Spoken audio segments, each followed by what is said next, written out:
It's Astrology Roast. I think it needs to sound like a shitty intro, like a funny shitty intro.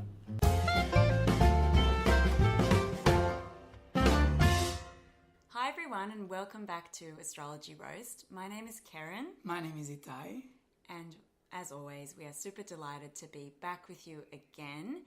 Now, I'm sure you can hear it in our voices, but we are in holiday mode / all the way in Western Australia in the middle of a town that probably no one really knows or has been to, called Kalbarri.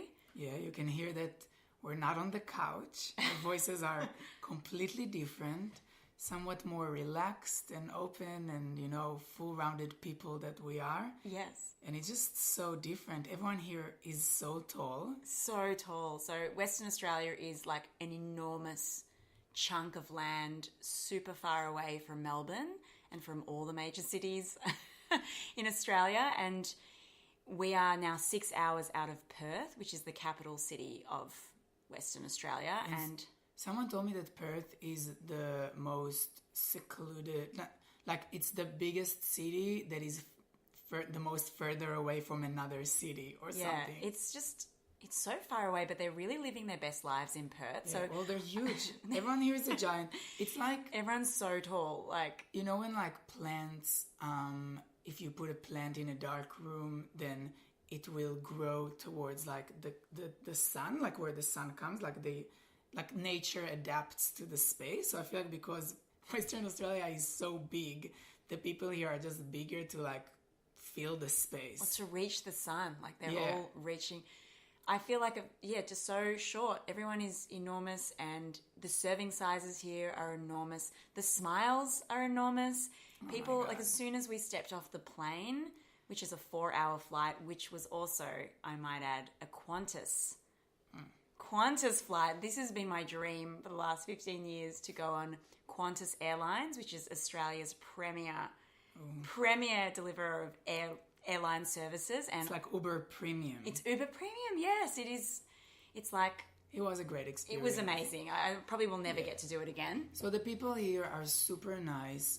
We did have 2 incidents of people that didn't fit the Perth and Western Australia spirit. But it is Mercury Retrograde. So one of them was a woman that in the bookstore, Karen, you reached out to grab a book, which is completely normal and within the normality of actions within my human rights. Yeah, within your human rights to reach and grab a book. But for a reason, the woman that was standing next to you, just her response to you grabbing the book was, "Oh shit, I didn't see you there." She freaked the hell out. You almost gave me a heart attack. You startled her. And then I told her, "I'm sorry, I'm always in the wrong place at the wrong time." I know, and I was defending you.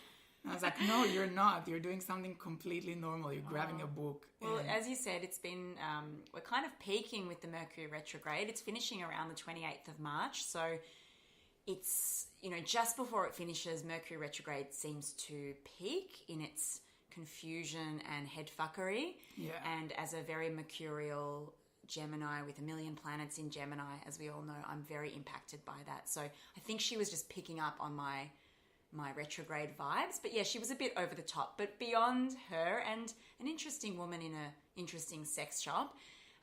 She was lovely. She was actually lovely, very helpful. And she didn't get me to buy something from her shop, she wasn't convincing me to buy it, but she was so nice. I was like, I have to buy something from you.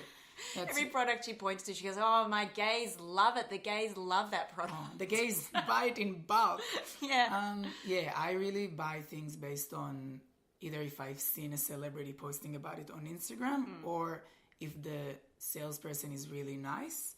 So that's why there's this sherry liquor in our closet that I bought 2 years ago and no one ever drank it because the guy was telling me how he made it his own, he grows the cherries and whatever. You're a sucker. But I did buy from that beautiful, amazing lady in the sex shop a cake tin in the shape of a penis. Yes. So the cakes are coming. Anyway, we are not being sponsored by the Western Australian Tourist Board. No, we've just come here for it. other reasons, but it is a wonderful part of Australia if anyone ever gets the chance to fly Qantas to come here, and it's been a pretty amazing journey. But a lot of other things have been going on at the same time as this journey. And I think for anyone out there listening, you might have felt some very deep psychic, astrological energies. You're not alone. I have certainly been feeling it. Itai, you have been super feeling it. It is, at the moment, we've just entered into Aries season, which also coincides with the new year within the zodiac cycle. So Happy New Year, everyone. Happy Aries season to all the gorgeous Aries out there with your strong, determined, ambitious sexual natures that helps the world roll around in the way that it is. What a good description. Yes. So the astrological year has finished.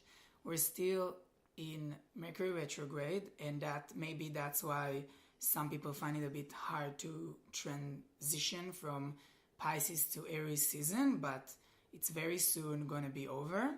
And as someone who felt the Pisces season really, really, as you said, hard, I saw the depth of my soul, and I was in deep shit, as I like to describe the past month.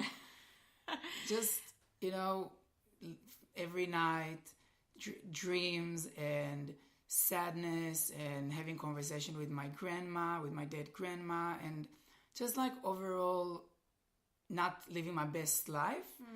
But the day that Aries season started, I was like, grandma, like, this is it. We're done here. I'll see you next year. And I just woke up with a spring in my step, and you might even call it a spring in my butt, because the night before, on the last night of Pisces season, I got a B12 shot in my butt, which I'm severely deficient B12 because I'm a very, very lazy vegan. So my diet usually is bread, hummus, and avocado, which I think avocado is good for you, but yeah. I don't think any of those things has B12 in it. No, definitely not. And look, in your defense, or in my defense, in someone's defense, you have been complaining over the last 3 weeks to maybe a year and a half of like, I'm sick, I'm unwell, my body hurts, my arm hurts, I need to go to the doctor, I need to go to the emergency department. And like, of course, I've tried to take that seriously, and I think others around you have as well, but there's always been a little bit of a devil on my shoulder saying, is he really? Is this real? No, there's all these vegans going around saying, oh, ever since I became vegan, I'm so energized, I'm stronger, I'm leaner, and I'm like, no, I'm actually falling apart. Yeah. Like, I can't bring myself. Walking skeleton. Yeah. So I got a B12 shot in my ass, and there's a spring in my butt, and I'm just living my best life. And another Aries gave you that B12 shot. Yeah, my Egyptian friend that told me I can only give you the B12 shot in your ass, even though nowadays people do it in the arm, because I was trained in Egypt, and in Egypt it's still given in the butt. So I'm like, you know what? Do it. Like, I love it. At one stage you mentioned that you were planning to have the injection in the toilets at Nova Cinemas. Yeah, we were supposed to go to a movie, and I, as being an impatient, impulsive Aries, I told him I need to get it as soon as possible. So I messaged him the morning, and I said, bring it from work, because he's a chemist, bring it from work to the movie that we're going to watch tonight. And he said, sure. He was like, are you sure? Like, we can just go home after, I'll do it then. I was like, no, I want to get it like before the movie. So while I'm in the movie, it will start spreading into my body.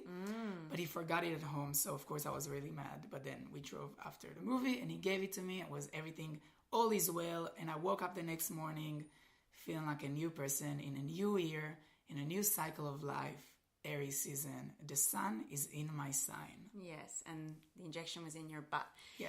And look, as an observer, you look well, you're looking great, you've had a haircut, and you look human again. So I'm really happy that you've found something that works for you. Thank you.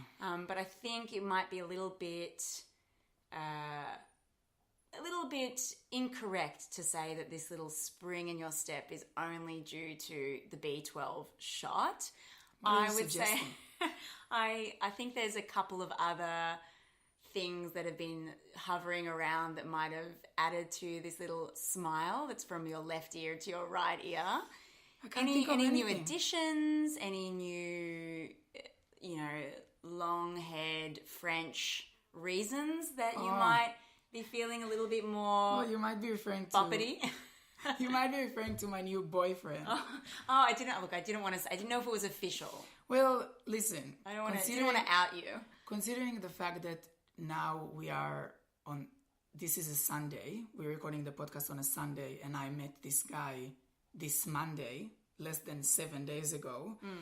I don't know if it's official. Definitely, we haven't discussed that we are boyfriends yet. But did I, go around and tell everyone that he is my boyfriend? Probably, yeah, I have. I'm not ashamed to admit that.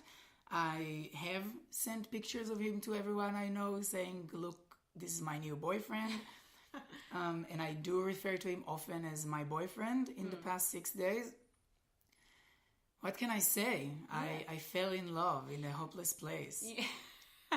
You did. You've really fallen in love, and I haven't known any Thai in love yet. So this has been a really new experience to witness and really exciting and really cool. I mean, like I did, go for a little bike ride the other night to my spiritual home, the St Kilda Sea Baths, to mark the ending of Pisces season and the super full moon in Libra. Shout out to all the Libras there who might be feeling extra sensual and fertile at the moment. That's because of that super moon. But anyway, I was just riding along to the sea baths and then rode back quite late at night, and then lo and behold, where I usually park my little bike underneath the stairs in our apartment, there is this bike there. Like I'm literally being edged out by this beautiful Frenchman's beautiful bike. And like you've told me he's a Gemini and I'm also a Gemini. So it's been, but like he's cool. So I'm down with it. I'm sorry for edging you out of my life. No, it's okay. It's been a long while since the last time I felt anything towards anyone. And I know I met Other than the feelings of self-hatred towards self. Yes, exactly. But I know I met him 5 days ago. But I am an Aries. I am very impulsive, very passionate. And honestly, if this trip wasn't booked already a month ago, I would probably not come here. I'll just spend all my time with him. And I know it's sad. Like, you're my roommate. You've been my rock and my everything in the past 3 years. But the second I meet a guy, like your bike, find a new bike parking spot, Yeah, but that's okay. I think the rock knows how to do that. And look, he's very attractive. He's very attractive. For your Instagram, for your life, he's going to really be an amazing addition. I'm going to monetize the hell out of this relationship. Unlike my previous relationships where I kind of didn't hit the metal while it was hot. I don't know the right term, but now I'm going to, get those selfies, those hot gay selfies out there. I'm going to just monetize on it. But it's true, I never dated a Gemini before. And I find myself it's almost I am the Gemini in the relationship, and it's really scary because I had an incident with him that I don't think any other sign would still continue to see me after this incident, but a Gemini. So thank God he's a Gemini, because after the first night that we met, a week ago on Monday, 6 days ago. So we went for a drink, then we went back to his house. And while he was opening his MacBook so we can watch some Netflix, I saw his name and last name. So I was taking a mental picture. I'm going to use that name and last name tomorrow at work. And I'm going to stalk the hell out of him. Okay, the night went by, watched some Netflix, went to bed, woke up, drove to work, got to work at 8:15. At 8:16, I was already on my laptop looking him up. So the usual Google, Instagram, Facebook, Twitter, LinkedIn, it's Tumblr, whatever's there. But couldn't find him. So I did what every regular, normal, progressive person would do. And I started working on my combinations for the search. So he's French, so to not expose his actual identity, let's call him Jean-Pierre. So I wrote on Facebook search, Jean-Pierre. Couldn't find him. Jean-Pierre, Melbourne. Now let's say he's a chemist, because I don't want to say his actual job, because, I'm not talking about everything about my life on this podcast. Yeah, like he's your boyfriend. Like He's he my didn't bae. sign up for this He didn't- celebrity life of No. your podcasting fame. Like, So he's a chemist for the story. So I look up Jean-Pierre chemist, Jean-Pierre Melbourne chemist, Jean-Pierre Melbourne chemist, pharmacist, gay, long hair, Jean-Pierre, like everything. Can't find him. I'm like, okay, Gemini. Am I surprised he's off the grid? No, not at all. So I finish work. I go back to his place. We're in bed. We're talking. He has long hair, so I told him, oh, I used to have long hair. And he said, show me a picture. So I go on Facebook and I show him my profile picture, like from a few years ago, show him my long hair. We talk about it. Then I say, show me a picture of you with short hair. And he goes, sure, no problem. Give me your phone. So I give him my phone and he's on the Facebook app and he's about to look up his name. And as he clicks the search bar, the 20 combinations of his name with his profession, with his city, everything is just there. My last 30, 20 versions of his name. rookie era. Such a rookie error. And I was just like there, visible, naked, physically and emotionally. And I could just see myself through his eyes. And I was just horrified of the person that I am. What kind of person would not delete their search history? Like, Exactly. Like, of course the stalking is going to happen, but like you need to be on that. Like you need to delete that before you meet with him. I'm completely comfortable with looking him up. The only things I'm ashamed of is not deleting my history and also not finding him. But like I think now because, you know, your boyfriend's like that level of comfort and familiarity, like it's okay for you to be emotionally naked with him. It's you know? true. Like you guys can have ice cream in bed together. Like I know. you can let it all go. I know. We don't really know anything about each other yet, but I feel like he's the only one that gets me. I think me and you were talking about this recently about how, you know, let's say you are with someone and they, you know, someone new and they leave the house and you might be in their bedroom or their room alone. Like, what do you look for? And I was talking about how, yeah, I've searched search histories on people's laptops or computers before, like when they've opened the laptop. But, Yeah, it's their fault. yeah, and so I'm like, oh, search history, obviously. Like, what type of porn do they watch? Like, what's their secrets? And you're like, oh, I just looked through all of the cupboards Oh my or everything God. they belong, you know. Yeah, well, in case you're listening right now, Jean-Pierre, I hope that you still want to see me again. Obviously, this last, 15 minutes of this podcast have probably scared you or anyone that's listening right now off of ever being in a relationship with me. But, you got to take the bad with the good. Like, if you can't see me at my worst, you're never going to get me at my best. I think he really saw you at your best. I Like, know, I felt bad. I think you showed the best of yourself. Do you, now, Itai, like, I don't know if it's a coincidence that you've met him right as you've, had your B12 shot in the butt and then Aries season has just commenced. Like, do you feel like you've known him in a past life, or do you feel like you were ready to meet your French boyfriend now as opposed to during other times? I think it's an amazing question because I did think about it, that it's not coincidence that for 5 years I haven't dated anyone past 2 dates. And I know that some people would be listening right now and say, oh my God, it's been 6 days with this guy. Like, clearly it's not anything different, but it does feel different. Whether I'll see this guy again or not, I think me being open emotionally to something and actually experiencing butterflies in my stomach, whether it is, will end up in anything serious or not, it is something that I haven't felt.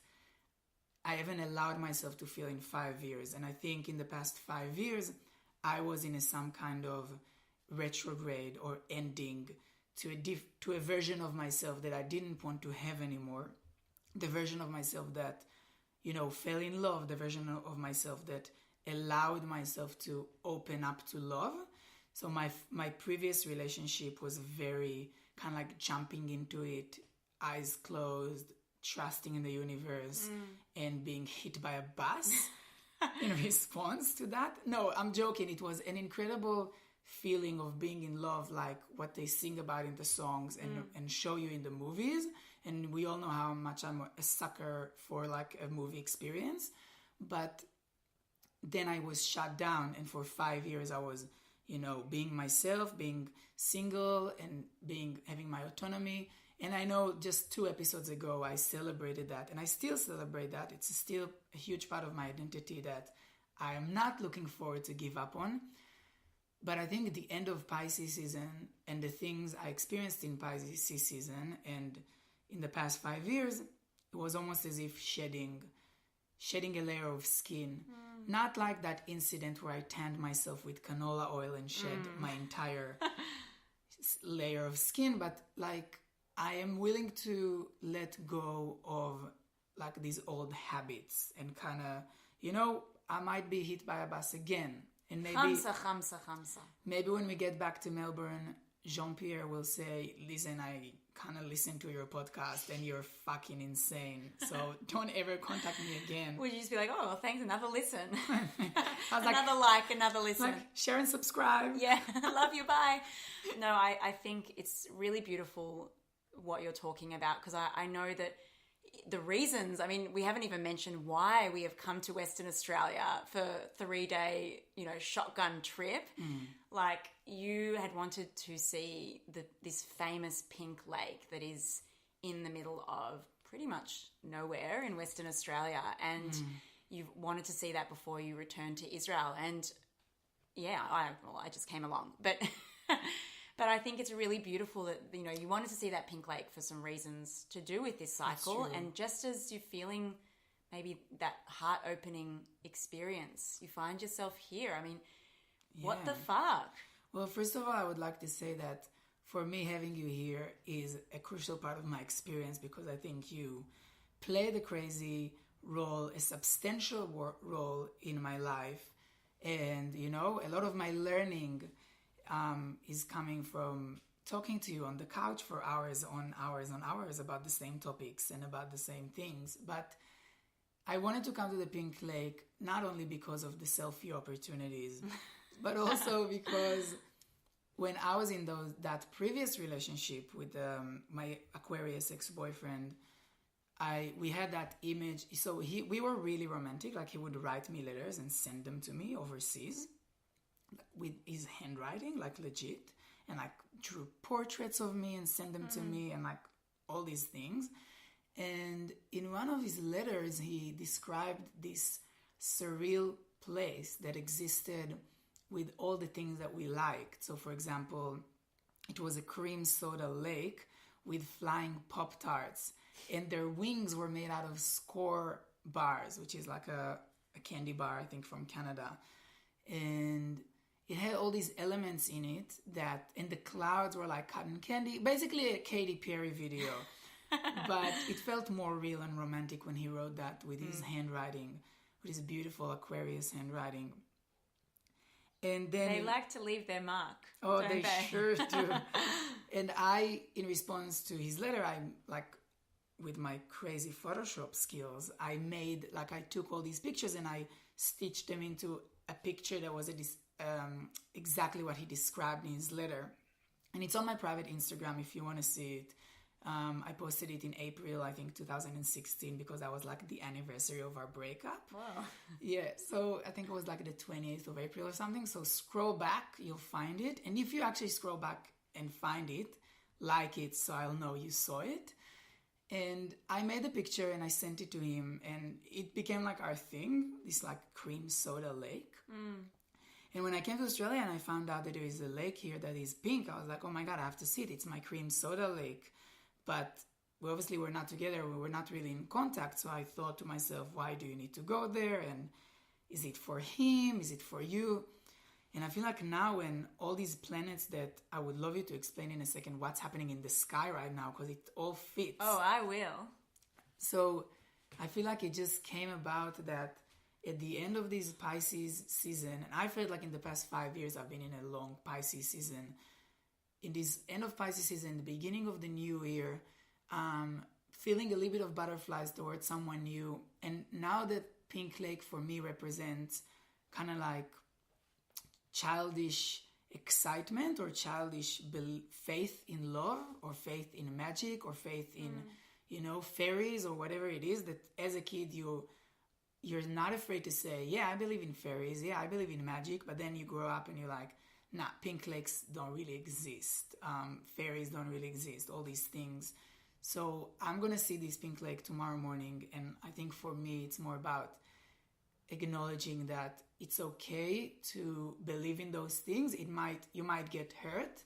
I don't know if this lake would be actually pink, maybe not, but it is that faith in the world as a child, and not thinking that you have to have those safety nets when you fall, or those reassurances or insurances, Yeah, and as you said, the lake very well might not actually be pink. It depends on the weather and the time. And also, there are a number of pink lakes in Victoria. You didn't want to go within Victoria where you live. No. You didn't want... There's also now apparently a pink lake in Melbourne City, which has popped up. So these lakes become pink because of the algae or, certain chemical processes that make the lake appear bright, vivid pink. So it's an amazing Instagram opportunity. Yeah. But for some reason, you needed to come to Western Australia to do it. And I feel, very privileged to be here. I know that you are missing your boyfriend. I know he misses you too. It's hard. And maybe it's healthy, maybe it's not. But I think, now is a very, very strong, energetic time in the zodiac astrological cycle to be going through what you're going through. I mean, I went through a really rocky Pisces time too in the last few weeks. And certainly feeling the shift into Aries energy, which I'm a big fan of Aries. A lot of my best friends are Aries, and I love their passion and zest for life and their give zero fucks attitude. But yeah, I guess broadly what's happening, I mean, I mentioned that, of course, we had a super full moon in Libra right at the beginning of 0 degrees in its sign. This hefty, huge moon that you could see from everywhere. Love it. Loved it sick. And I think that was when I was at the sea baths and you were with your new lover, Jean-Pierre. We also had the equinox. So if you're in the northern hemisphere, it was the spring equinox. And if you're in the southern hemisphere, it was the autumn equinox. So that's kind of when it's the equal amount of time between day and night. And it's a time where a lot of cultures and societies and witches do rituals to celebrate a change and a shift in the season. And that's completely beautifully coincided with the beginning of the zodiac new year in Aries, of course, which is always the kickoff of the new year, and Mercury retrograde kind of crossing over this time. So it's kind of saying, well, all of this psychic learning and pain and spiritual realization that you've realized over the last year or lifetimes that's happened in the last couple of weeks, that's actually, maybe that's going to inform how you travel into this new year. There's more that you're going to be learning from that pain, so don't shut it out. It's going to be part of this exciting new time. But another beautiful planetary change that has been happening has been that Chiron, my number one asteroid that chills out in between Uranus and Saturn in the sky, Chiron has met with the sun in the sign of Aries. And so Chiron has moved out of Pisces into Aries, and it's been in Pisces since 2010. It moved in Aries and in 2018 and then back into Pisces and then back into Aries, but now it's kind of in Aries for the next, it's till 2027. Whoa. So wait, who's Chiron? Who is this Chiron? So the way I connect with Chiron, I mean, it's spelt with a CH, but my name is Karen, as I introduce it at the beginning of every one of these podcasts, and I feel a strong affinity to Chiron and its message. So mythology posits that Chiron was a centaur, so kind of half human, half monster vibe. Sounds hot. Horse, no? Sounds hot. Yeah, horse. I don't know. Like the Sagittarius. Yeah, like the Sag, kind of. He was a centaur, and he's known broadly as the wounded healer. I might have talked a little bit about Chiron, the asteroid, before, but generally he's the wounded healer.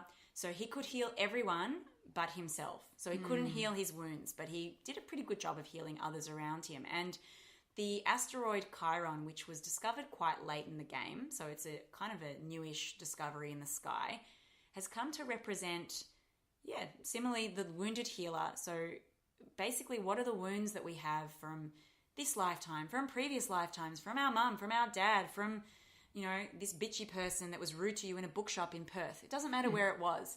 But whatever wounds you're carrying, Chiron represents how you are going to use those wounds and learnings to heal others, to transform others with that wisdom from that pain. So I don't think it's a coincidence that Chiron has just been next to the sun in Aries for the first time in quite a long time, just as we are entering the zodiac new year. And I mean, go out there and have a look if you can get a natal chart reading of where Chiron sits in your chart. So obviously, no surprises, my Chiron is in fucking Gemini, which is all of my planets. So how that might look for anyone with a Chiron in Gemini, your wounds might have been around expression and how you communicate and how you express yourself in the world. You might have felt limited, or you couldn't talk, or you couldn't speak, or you had to speak in a certain way. And you might then use your voice or use your communication to heal others in the world. So that's how I understand my Chiron. That's so beautiful, because I think often we experience our wounds in a very something I shouldn't talk about or something that is private to me. But what Chiron is saying, your wound is actually, you can relate to others with your wound, and you, by relating to them, you can help them by, maybe you can't fix yourself, but you can fix them, and maybe that would help you. I think that for me, I can relate to that in like growing up gay, obviously, and having both my parents' response very negatively. And I remember growing up thinking, okay, I have to, because I studied education, and when we were studying, we had to go and do some work with people. So like as part of our training, you have to go and you have to do something, like you have to work like 3 hours with a certain community, and then you come to the circle and you share about it, and your professor is like, and I had this professor, and I think she was a Libra. She was really smart. Like I loved her. I learned a lot from her, but it was really funny because we would sit there in a circle and everyone would work, because it was informal education. Everyone would work with like really, really different backgrounds. So I worked with, on 1 week with immigrants to Israel and 1 week with the LGBT community. And then other people would work with youth at risk and people with criminal history and kids that their parents like kicked them out of their house. And she was like this really rich, kind of like living her best life. Like she was 50 and she kind of like, she taught us is like a sweet gig. Yeah. A little side project. She like achieved everything she wanted, and that was her like community service that she got paid for, teaching at like a university for education. And she would just sit there and literally zone out. And people would be like, I'm really confronted. Like this kid just came out and they told me that their parents did this, and she was like just were gazing away. And every week she'll be like, class cancelled because she's on a ski trip to Europe. That is a real Libran quality. Great hair. She had great hair. Oh, they all do. I honestly learned a lot from her. She was very smart. It was very funny sometimes talking and knowing she's not listening to you, but which is very Libra, I feel. But I remember going and feeling like when I first came to the space and I worked with 15-year-old LGBT people from every background. It was in Jerusalem, so you would have Jews and Palestinians and Muslims and Christians and every gender and every age from like the teenage range, and everyone would just come into this space. Outside of the door, they would be either in hiding or wherever they come from, and then they would enter this space. And I remember feeling, this imposter syndrome. And like, what do I know? I was 24. I didn't even finish my degree. But I remember I was like, okay, the only thing I can totally do is just share my story and connect on that level. And I think I never had that acceptance moment that when you come out, because you can't come out twice to your parents. Like, it's the first time and that's all you got. Well, did you have an experience or someone else where you came out and they pretended they didn't hear you for 10 years? Oh, so I think you did get a couple of redos. I got a few redos, but you can't. The first. Wait, excuse me, what?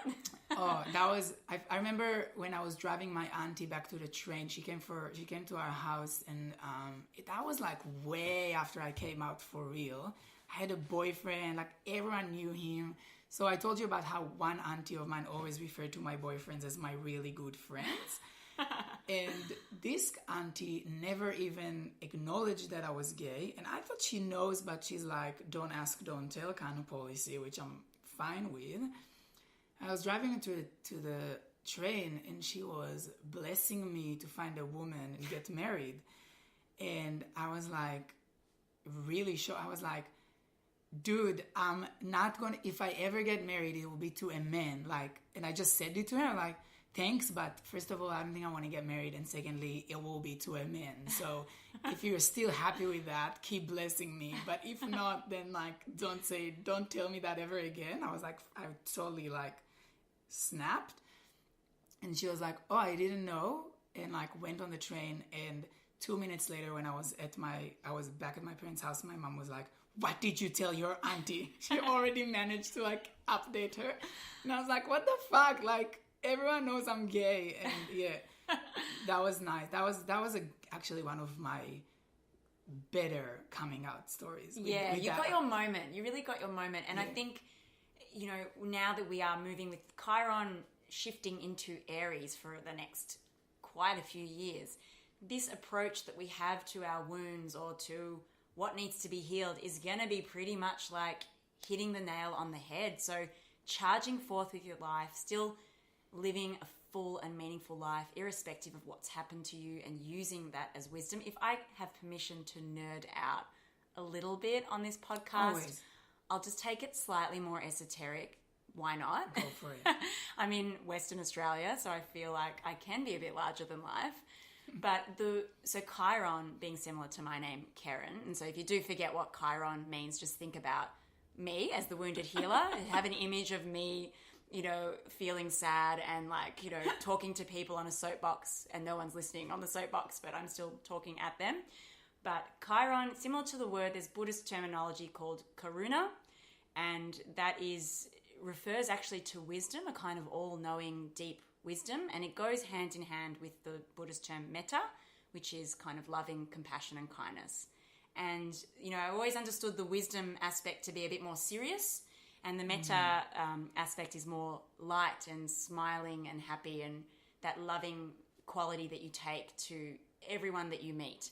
But however, both of those actually exist together, and you can't have one without the other. And I know that me and you have been talking a lot in we talk a lot anyway, but in the last couple of days, we talked a lot about your boyfriend, but also about kind of the importance of endings and beginnings, of closure, so that you can have newness and renewal and restoration. And I think, when I've been hearing what you've talked about, your boyfriend and your ex-boyfriend, and the wisdom that you've learned from that pain and how you're going to charge forward, it definitely makes me think of probably your one true love, Britney Spears, and how she's always had a very romantic, Pink Lake unicorns-esque attitude towards love and loving, being in love. She has a Libra moon. She does, and she just has that not naive, but that innocence around that all-encompassing falling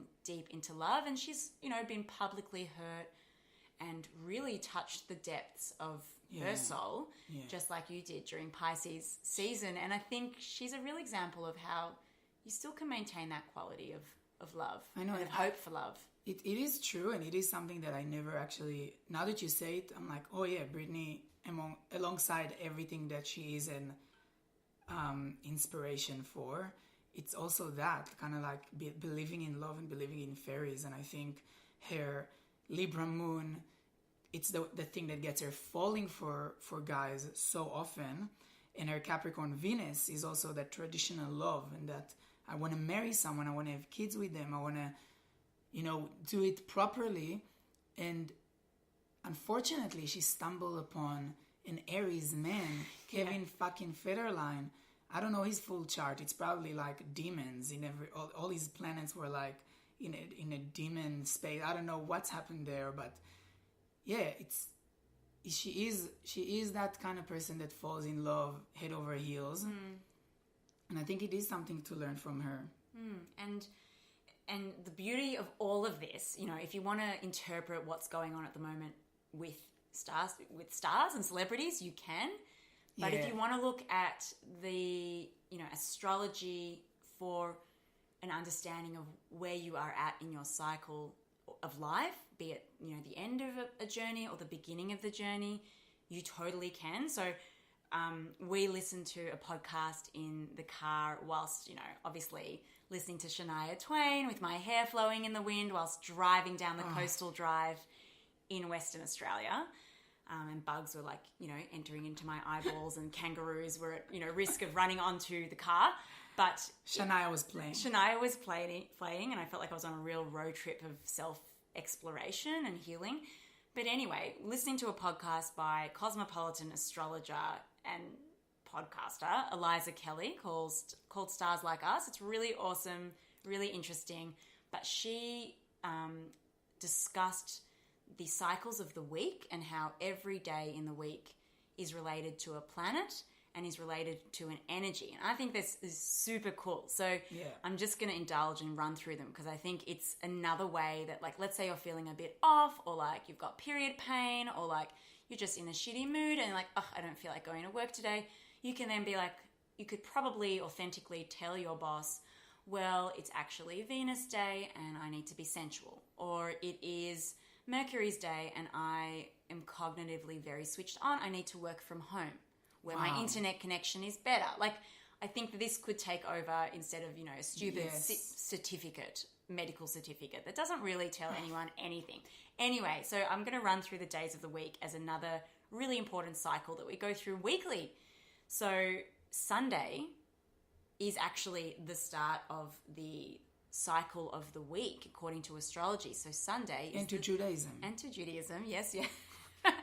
With Jews, it's always like, we thought of it. No, we were there first, and it's okay. It doesn't all have to be about Jews. No, I like that it's like correlates. Yeah, it is, and it is a very Jewish way of being too. Maybe other cultures too. But Sunday is the day of the sun, so that is when it's time to start things and, get Self. things. Yeah, that kind of masculine energy connected to Leos. We love you, Leos.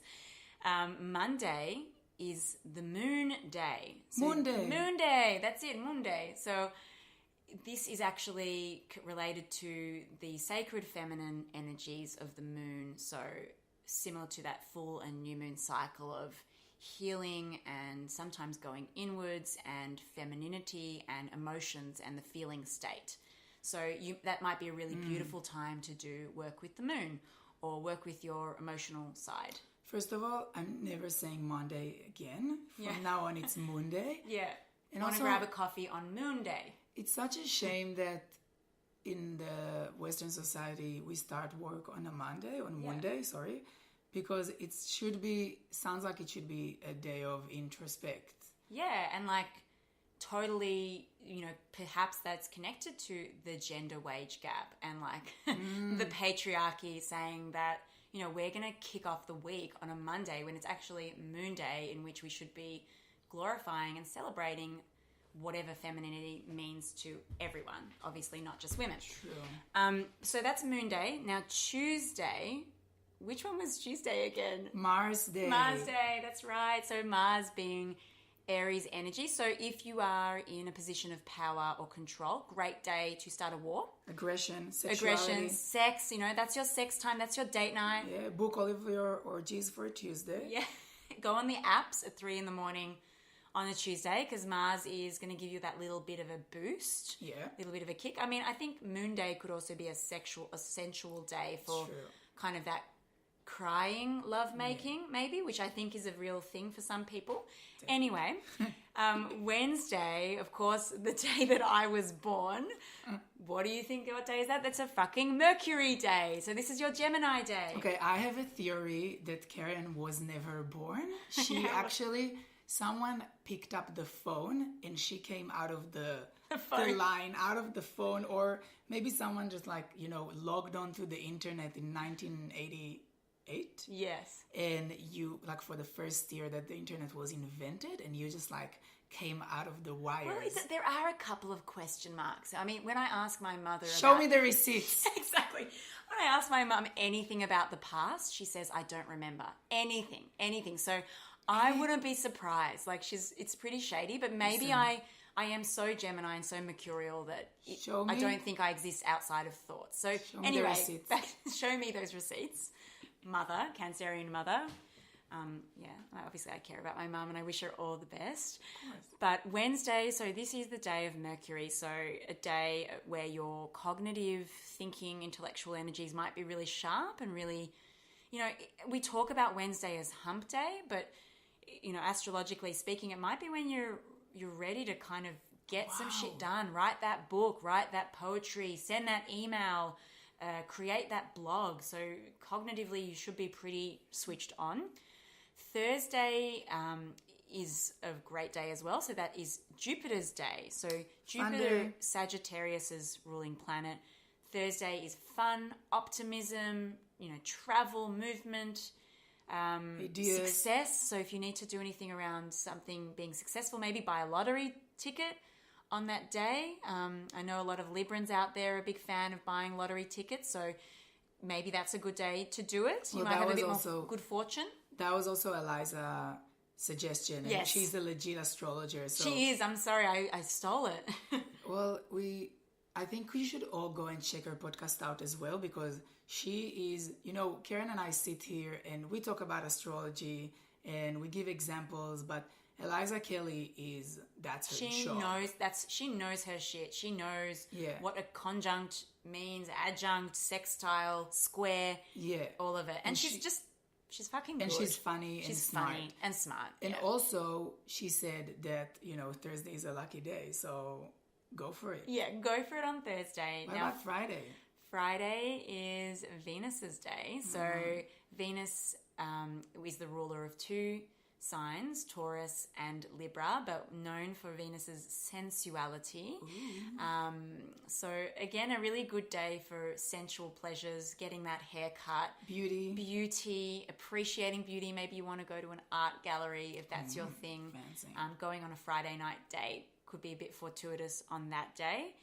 And then Saturday, well, it's sounds exactly like what it is, Saturn's day. So Saturn being the planet of structure and limitations and seriousness, and of course Capricorn's ruling planet. So, a good day maybe to wrap things up before you head back into Sunday.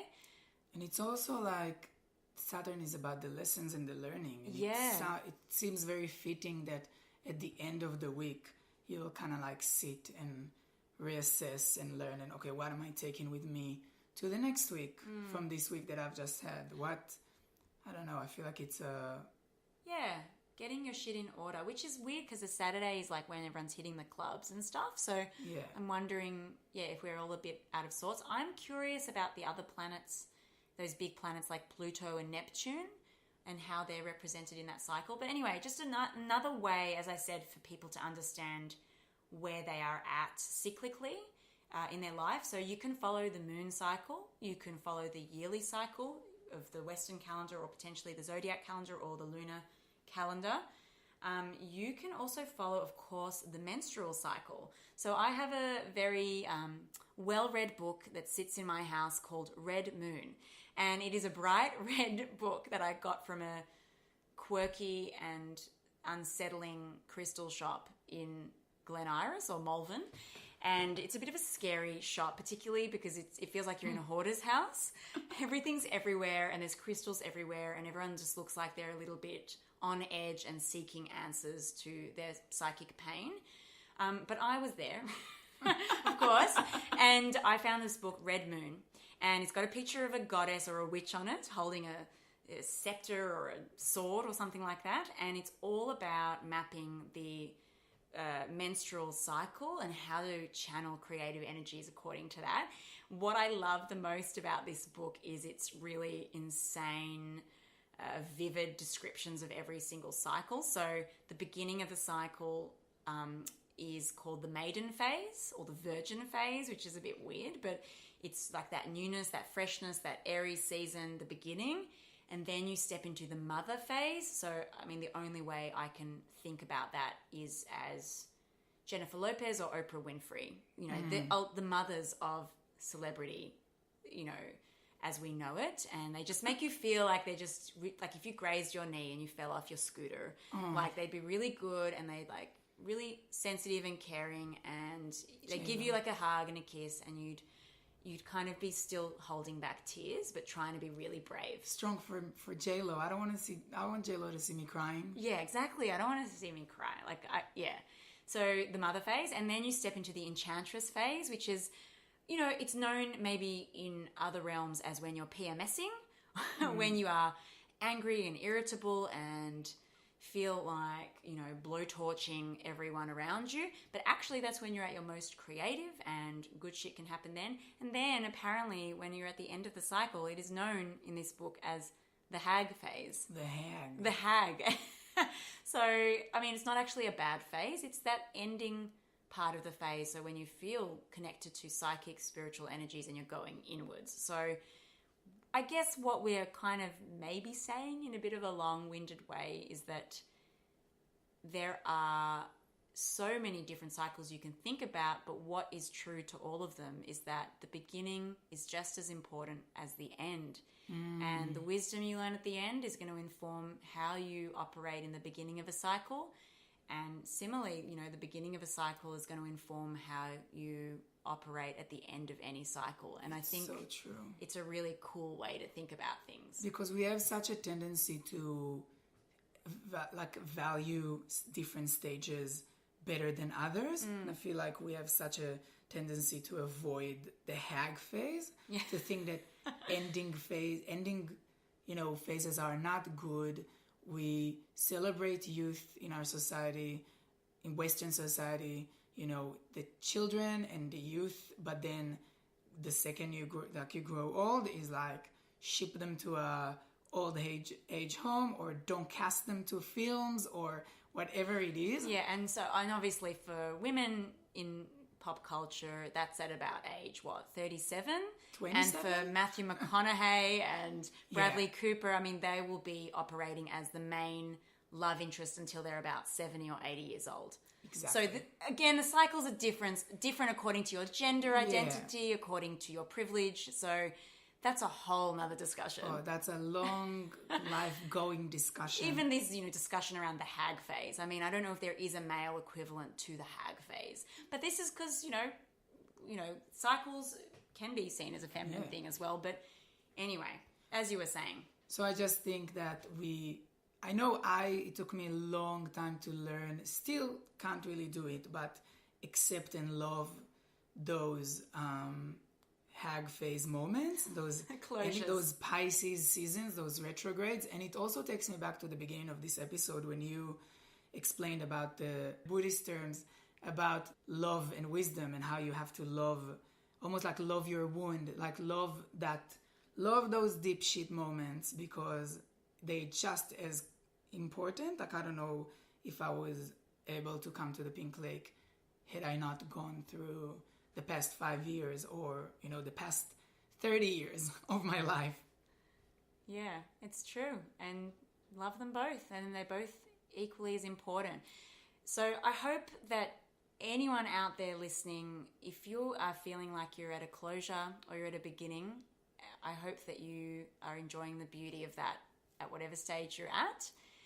And a little side note is that me and Itai today will be visiting a place in Western Australia which is known as the Principality of Hutt River, which is basically a Western Australian farmer or a man 70 or so years ago decided to secede from Australia and declare his 70,000 acre property its own country. So it is, I think it's about a half an hour drive from here.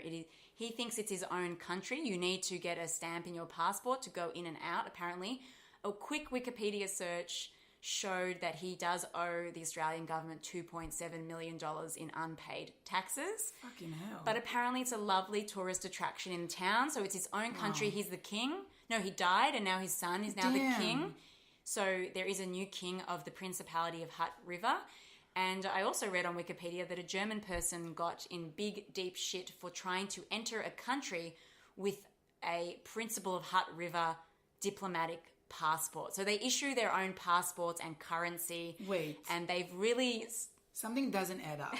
A white man decided to declare that his farm is its own country. Yeah. That's so uncharacteristic of a white man to do. I know. It's completely out of the realms of possibility, but this just I'm shows actually you. surprised that it's not the case for every farm, that like every man is going to declare its own country. And well, if you think about it, that's the original story of modern Australia, is a white man arrived here and decided that this is their country. Absolutely. And then look at us. We have come all the way from awesome Melbourne and we are going to go and visit his countries.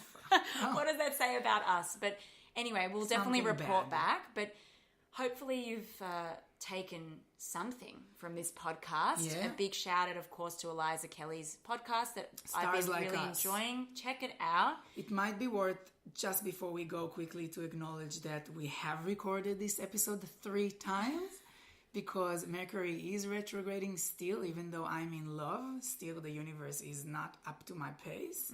And I hope this is the best version. Those 2 other versions will not see the light of day. Yes, they are our bootleg B-side albums that will be released on the internet One day. in 10 years' time. But we hope you enjoyed it and we hope to see you next week. Thank you for listening to another episode of Astrology Roast.